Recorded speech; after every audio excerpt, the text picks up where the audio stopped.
Assalamualaikum warahmatullahi wabarakatuh dan salam sejahtera.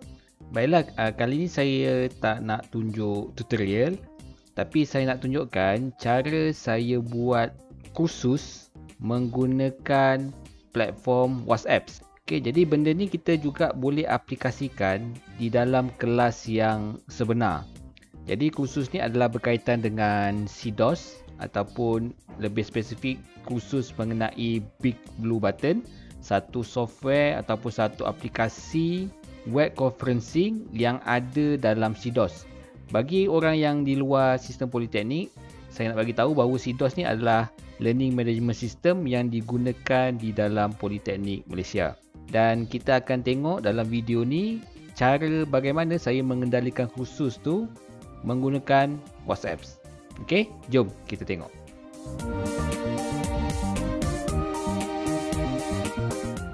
Okey, jadi langkah pertama of course lah kita kena buka satu grup WhatsApp dan kita sebarkan link tersebut kepada bakal-bakal peserta kursus.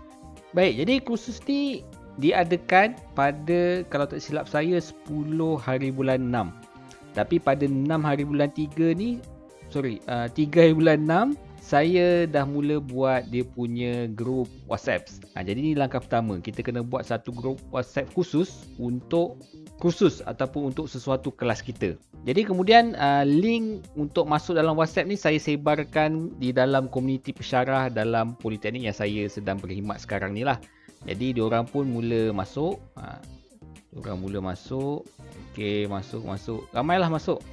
Saya ingat peserta untuk kursus ni saya rasa hampir 200 orang lah.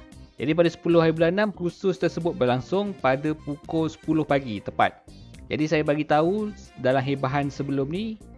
Hebahan tu pun saya sebarkan melalui WhatsApp dan juga email rasmi Politeknik lah. Okey, jadi saya bagi tahu ini sebagai peringatan lah. Assalamualaikum dan salam sejahtera. Kita tunggu bla bla bla bla bla bagi yang lambat sikit.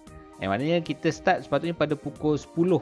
Tapi saya bagi peluang lah, mungkin ada yang baru nak masuk atau sebagainya lah. Tapi sebelum tu, sebelum kursus ni bermula, sehari ataupun 2 hari sebelum tu, saya telah siapkan nota ataupun bahan-bahan yang saya nak gunakan di dalam kursus tersebut. Saya set satu folder khas untuk kursus tersebut untuk bahan-bahan yang akan digunakan dalam kursus. Saya buat slide image, saya buat video. Dua je lah, saya punya medium pakai dua, slide image dan juga video. Dan juga saya ada satu guideline ataupun satu macam rancangan mengajar, lebih kurang macam itu, tapi tak ada dalam ni. Saya tak ingat saya letak di mana, mungkin terdelete sebab benda tu saya print. Okey, jadi kena ada benda ni. Kalau tak, kelas kita akan jadi terganggu. Dia kena ada sedikit, bukan sedikit, kena ada banyak juga persediaan untuk melakukan kelas ni supaya bila kita hantar mesej tu dia akan jadi berterusan. Dia tak tersangkut-sangkut. Janganlah masa kita bagi nota pada student, bagi bahan pembelajaran pada pelajar, kita baru nak buat. Jadi dia akan jadi lambat. Jadi student akan tertunggu-tunggu. Jadi bila tertunggu-tunggu dia akan boring. Jadi bila dia boring, dia akan tidak mengambil kisah lah tentang pembelajaran yang sedang berlaku dalam WhatsApp. Gitu. Itu antara tipsnya lah. Jadi kita kembali ke kursus ni, ke paparan kursus menggunakan WhatsApp ni. Okey. Jadi ramai yang masuk lah. Okey. Okey, ini slide yang pertama. Ini slide yang pertama, tapi saya dah terdelete di telefon jadi tak boleh nak tengok. Jadi kita tengok slide pertama dia, lebih kurang macam gini. Okey, ini slide pertama dia. Saya tulis apa dia Big Blue Button. Okey. Jadi sepatutnya yang ni lah. Okey, kemudian saya akan type Assalamualaikum dan salam sejahtera, kata-kata aluan lah, pengenalan lah ataupun seinduksi secara ringkas. Kemudian saya bagi tahu syarat-syarat dalam kursus tersebut. Ini kena ada supaya dia tidak tersasar lah. Supaya pesyarah tidak tersasar dari pesyarah ataupun pelajar kita lah. Macam kes saya ni, saya buat kursus kepada pesyarah. Jadi peserta kursus tu tidak tersasar daripada matlamat asal kita takut diorang sembang pula dalam tu kan. Okey, kemudian saya minta mereka untuk isi borang kehadiran. Borang kehadiran ni saya bagi form secara online. Okey, jadi dia boleh masuk borang kehadiran dulu. Jadi kalau tuan-puan dalam kelas mungkin nak tahu kehadiran student tu, kita boleh tengok pada bahagian yang biru ni. Apa dia nama dia? siapa yang dah tengok kita punya bahan tersebut, sesuatu bahan tersebut, kita boleh klik yang biru ni. Okey, jadi kita tahu siapa yang telah melihat kita punya bahan yang kita letak di dalam WhatsApp ni lah. Okey, kita boleh klik pada message info sebenarnya. Okey, jadi masih ada lagi yang join. Ramai tengah respon, tengah masuk. Saya keep remind diorang untuk isi borang kehadiran. Masa ni agak jam sikit lah sebab kita ada 200 orang peserta. Jadi 200 orang masuk kepada satu borang yang sama tu, dia agak jam sikit kat situ. Jadi saya keep reminding diorang untuk sentiasa refresh lah supaya boleh masuk. Okey, kemudian saya betul-betul nak mulakan kelas ni. Saya bagi kembali peraturan ataupun syarat-syarat semasa kursus ataupun kelas berlangsung. Gitu. Saya bagi syarat-syarat dia. Boleh tengok kat sini. Kemudian saya set grup ni supaya saya saja boleh post sebagai admin. Peserta tak boleh post. Kalau tak, dia akan jadi bercelaru lah. Kadang-kadang kita bagi nota, takut ada orang lain pula menyampuk dan sebagainya, bertanya, jadi dia akan mengganggu. Jadi bila betul-betul nak mulakan kelas tu, saya set saya saja, admin saja yang boleh hantar mesej melalui grup. Jadi kita boleh setting pada bahagian message info ataupun kita boleh set pada group info. Kita boleh pergi pada group setting, send message, kita boleh pilih only admin. Jadi pada ketika ni hanya saya sajalah sebagai penceramah kursus yang boleh bagi bahan. Kemudian kita kena bagi tahu objektif kursus. Jadi dia akan tahulah, oh kursus ni pasal ni dan akhir kursus dia akan dapat ni. Ini kena jelas, kena bagi tahu supaya kita punya sesi kelas, sesi pembelajaran kita ada direction, ada arah. Kemudian saya bagi tahu juga kursus ni ada 3 bahagian, bla bla bla bla dan sebagainya. Jadi kat sini dia boleh tahu masa yang diambil. Jadi kalau boleh dalam pembelajaran menggunakan WhatsApp ni, masa tu jangan lama-lama sangat. Satu bahan tu kita bagi sekejap, pendek saja. Dan kalau bahan kita tu ataupun sesi pembelajaran kita tu agak panjang, jadi kita pecahkan dia kepada beberapa bahagian. Jadi setiap satu bahagian tu mungkin dalam 5 hingga 15 minit maksimum. Jadi kat situ kita boleh kekalkan tumpuan peserta khusus ataupun student dalam kelas kita. Okey, kemudian saya terus start bahagian pertama, objektif. Saya bagi tahu setiap bahagian tu saya buat ada objektif dia. Macam atas ni objektif secara khusus, secara umum, secara keseluruhan apa yang dia akan dapat akhirnya. Tapi setiap bahagian ni, macam saya buat dalam kes saya ni ada 3 bahagian. Jadi dalam setiap bahagian ni dia ada objektif dia masing-masing. Jadi kita punya pembelajaran tu lebih terfokus. Okey, jadi saya letak slide yang kedua. Slide kedua ni, ini slide kedua. Okey, lepas slide kedua tu saya bagi sedikit penerangan terhadap slide. Okey, kita boleh dengar sekali. Baik, Big Blue Button ni dia adalah sejenis software untuk web conferencing. Kalau Microsoft Teams biasa kita guna yang semalam dan hari Ahad itu hari untuk khusus web conferencing dalam MS Teams. Kalau dalam Google kita ada Google Meet. Okey, kalau dalam selain tu ada juga contohnya WebEx dan juga Zoom. Jadi Big Blue Button ni fungsinya sama macam web conferencing yang lain. Okey, jadi setiap satu bahan ni, setiap satu audio record ni saya set tak lebih daripada 30 minit. Ini pun 30 saat. Kalau boleh tak lebih daripada 30 saat plus minus supaya dapat mengekalkan tumpuan peserta ataupun tumpuan pelajar. Kalau kita rasa panjang, kita pecahkan. Tapi kalau boleh jangan panjang-panjang lah. Dalam WhatsApp ni kita punya pembelajaran tu kita panggil sebagai bite size. Dia kecil-kecil. Jadi kita janganlah membebel macam dalam kelas biasa. Kita hanya bagi key point saja. Apa yang penting-penting saja kita sampaikan kalau kita mengaplikasikan pembelajaran menggunakan WhatsApp. Okey, ada slide yang ketiga. Kemudian ada sedikit penerangan lagi. Teks saya bagi tahu. Okey, kemudian saya bagi tahu tamat bahagian 1, settle bahagian 1. Okey, kemudian sesi soal jawab selama 10 minit. Jadi saya buka grup ni kepada pertanyaan. Jadi ada yang tanya. Ada yang tanya dan saya jawab. Bila saya jawab tu saya reply kepada soalan ni, saya reply. Jadi Puan Rohayu ni dia tahulah, oh dia punya jawapan tu yang sedang di reply. Jadi kalau saya terus jawab saja, tak tahu jawapan ni untuk yang mana, untuk soalan yang ni ke, yang ni ke, yang ni ke, yang ni ke. Jadi saya terus reply pada soalan tersebut. Okey, ni ada lagi pertanyaan, jadi saya jawab. Saya reply, saya jawab. Macam ni, peserta ni dia pun reply jawapan saya. Dia reply jawapan saya, thank you. Maksudnya dia take note lah jawapan saya tersebut. Dan benda ni saya ingatkan sebelum kelas bermula. Kalau nak tanya apa-apa, kena reply pada permasalahan tersebut. Kalau boleh reply lah kalau ada spesifik soalan ataupun benda yang dia tidak faham pada certain nota kita. Macam itu. Okay, jadi ni masih lagi sesi soal jawab. Saya jawab. Ni ada lagi yang masuk lah. Jadi ada pertanyaan, saya jawab. Ada lagi pertanyaan, saya jawab. Ini remind lagi, kemudian saya tanya, ada soalan lagi. Jadi saya tunggu lebih kurang seminit, 2 minit, senyap je, mana mungkin tak ada soalan. Jadi terus saya pergi ke bahagian kedua. Dan bahagian kedua ni ada objektif dia. Dan bahagian kedua ni ada 4 video. Dan video ni pendek-pendek, maksimum saya buat 2 minit. Sebab sama je macam tujuan audio tadi, kita nak kekalkan konsentrasi peserta ataupun konsentrasi pelajar kita.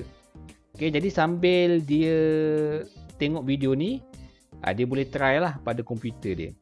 Dia boleh try. Jadi benda ni saya biarkan masa yang agak panjang sikit supaya dia orang boleh try lah sendiri.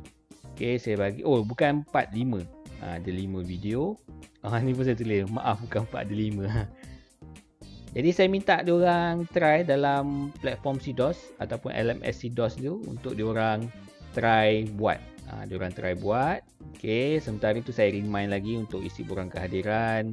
Okey, kemudian tamat bahagian 2.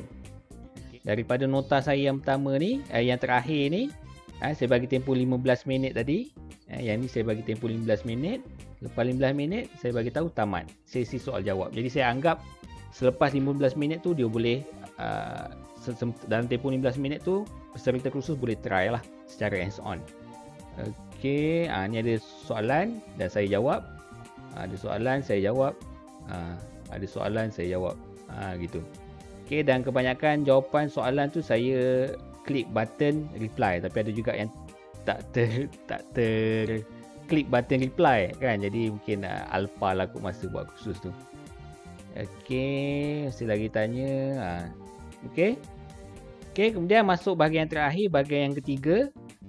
Saya bagi tahu bahagian ni ada 10 video pendek. Dan video ni pendek-pendek je, 1 minit, 2 minit, 2 minit lah maksimum. Kalau 2 jadi mungkin 20 minit lah masa yang dia ambil tu. Tapi saya set untuk 10 video ni masa dia lebih kurang 15 minit. Kita kira dah, saya dah buat video pendek ni, saya bajet untuk 15 minit. Jadi diorang pun try tengok video ni. Kita tengok satu contoh video. Video ni pendek je dan video ni saya buat size dia agak kecil, kualiti dia tu agak rendah, tapi still boleh tengok dengan jelas di dalam komputer. Lambat pula internet. Jadi macam itulah, dia ada video lah sini. Dia ada video-video pendek. Ataupun kita boleh tengok contoh video di dalam file saya. Ini kita tengok salah satu contoh video dia. Antara features lain yang ada dalam Big Blue Button adalah share notes. Jadi video tu pendek-pendek. Dan pendek-pendek tu saya kelaskan dia lah. Maknanya untuk video ni cerita pasal ikon yang ni. Video yang kedua cerita pasal ikon yang ni. Gitu. Jadi video dia pendek-pendek je. Paling kebanyakannya 1 minit lebih. Ada juga yang terlajak 2 minit, 15 saat. Itulah. Tapi puratanya tak lebih daripada 2 minit lah. Kemas tak kemas lah Big Blue Button ni kan. Okey. Jadi itu contohnya, contoh video yang saya buat. Okey, jadi peserta tengok video.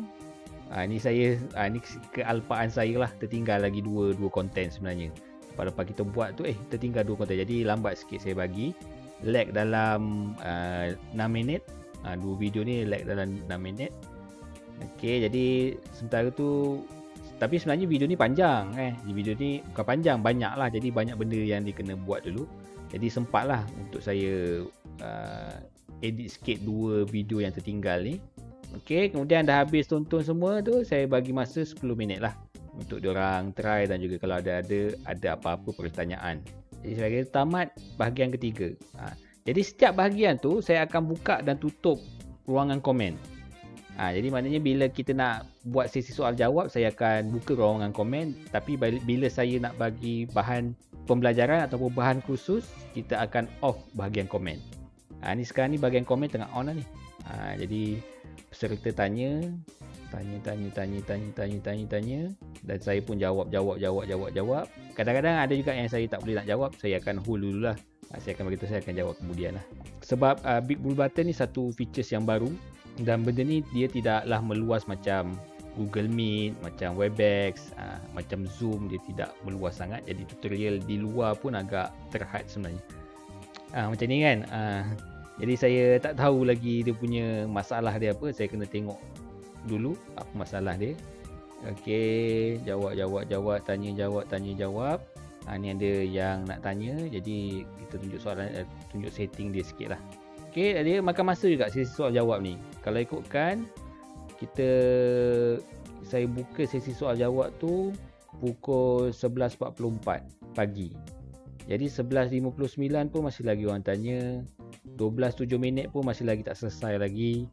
Sebab topik ni agak hangat sikit. Ramai yang berminat nak tahu. Sepatutnya saya limit benda ni dalam 20 minit. Tapi rasa macam lebih dah 20 minit kan. Okey, saya tanya lagi. Okey. Sampai 12 lupa tu. Okey, sampai 12.21 saya stop. Saya bagi kesimpulan. Kesimpulan ni saya bagi dalam bentuk audio. Saya cakap lah. Saya klik butang audio ni, rekod audio ni dan saya cakap. Dan last sekali saya bagi borang keberkesanan khusus. Kemudian saya open. Yang ni ayat saya ni saya minta apa tak ingat. Kita play sikit. Okey, sampai di sini saja kursus kita. Kita jumpa lagi di kesempatan akan datang, insya-Allah. Assalamualaikum. Ni penamat lah. Atas ni rumusan dia. Jadi penamat dia, kemudian saya minta dia peserta isi borang keberkesanan khusus. Lepas tu kursus pun tamat, habis. Okey. Jadi kalau ikutkan masa dia tu memang 2 jam lah. Kira-kira 2 jam lah sebab saya sepatutnya bermula pukul 10 pagi. Tapi officially, bukan officially, yang sebenarnya dia bermula pukul 10.30 dan dia habis pada pukul 12.30. Kan, nampak macam panjang sebab kursus ni dia sepatutnya kena hands on.